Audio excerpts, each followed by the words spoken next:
జనసేన కామందులకు అడ్డానా మరీ ఇంతమందా? హైలైట్ అవుతోంది కాబట్టి 6వ ఎపిసోడ్. జనసేనకు మొదటి నుంచి ఇదే తలనొప్పి. పార్టీపై ఎప్పుడూ పట్టుకోల్పోయిన పవన్ కళ్యాణ్ పిల్లలు దారి తప్పారంటే అందులో తల్లిదండ్రులది తప్పు ఉంటుంది. స్టూడెంట్స్ పద్ధతిగా లేరంటే ఉపాధ్యాయులదే తప్పు అవుతుంది. మరి పార్టీ కార్యకర్తలు నాయకుల్లో క్రమశిక్షణ లేకపోతే ఎవరిది తప్పు అవుతుంది? ఖచ్చితంగా ఆ పార్టీ అధినాయకుడిదే.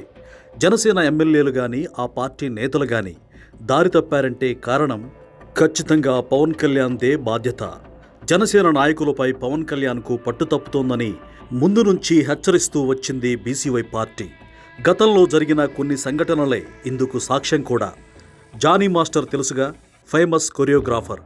తన దగ్గర పనిచేసే ఓ మైనర్ను లైంగికంగా వాడుకున్నారనే ఆరోపణలు వచ్చాయి. ఆ కేసులో జైలుకు కూడా వెళ్ళొచ్చారు జానీ మాస్టర్. ఈయన గారు కూడా జనసేనకు ప్రచారం చేసిన వ్యక్తే. అధికారికంగా పార్టీ కండువా కప్పుకోకపోయినా పవన్ కళ్యాణ్ పట్ల, పార్టీ పట్ల అభిమానంతో మాట్లాడి తిరిగిన సందర్భాలున్నాయి.